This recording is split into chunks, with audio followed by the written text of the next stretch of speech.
think we all want to be fulfilled in life. And our natural instinct is to pursue success. Work hard, get promoted, build a business, do whatever it takes to get to the top. While ambition isn't wrong, success does not equal fulfillment. So what does?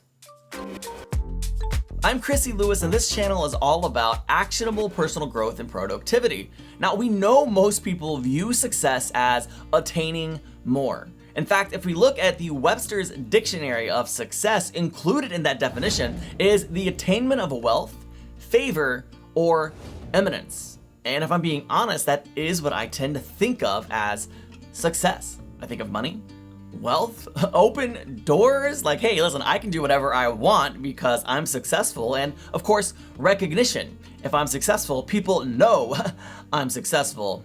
Bam! This kind of success is all about adding value to yourself. And the truth is, it's selfish. And selfishness never leads to internal happiness, at least not lasting happiness or joy.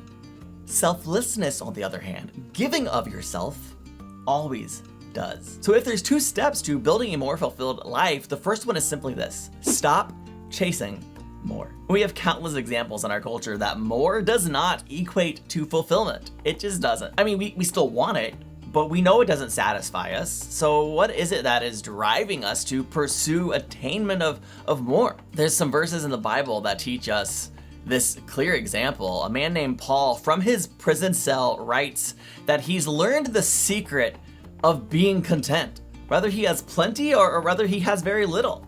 Like, it doesn't matter what my circumstances are, I can still be content. And this kind of baffles my mind because, again, he's writing from a prison cell saying, I'm content. I'm not sure I would have that same level of contentment as him, which might imply that I have some things to work on. It makes me wonder, where does my contentment come from? And where does your contentment come from? Does it come from your job, your finances, the approval of other people? I'm embarrassed to say that at one time in my life or another, the answer to all 3 has been yes, unfortunately. What would it take for you to be content? Rather you're in need or rather you have plenty? What would it take to be content regardless of my circumstances? Because circumstantial contentment is not true contentment.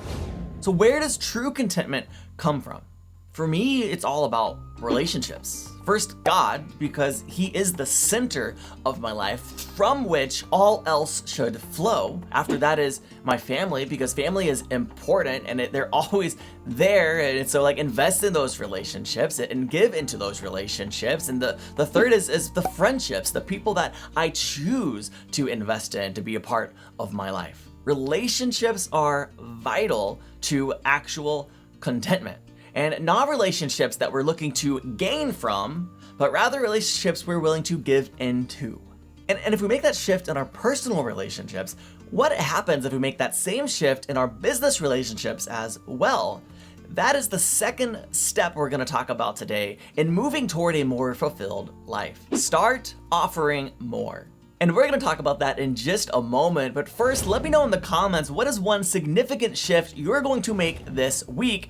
And if you're finding value in this video, go ahead, hit that like button and subscribe for more content like this.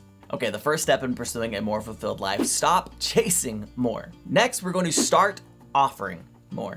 This is a real mindset shift. It's not what can you give me, but what can I give you? The goal is not to get people to buy my product or service, but how can I help you? How can I add value to you? How can I guide you? How can I help solve your problem? At the end of the day, it's how can I show up for you? How can I be significant in guiding or solving your problem? And that's just it. Where success is adding value to myself, significance is adding value to each other. And that is a much more fulfilling way to live.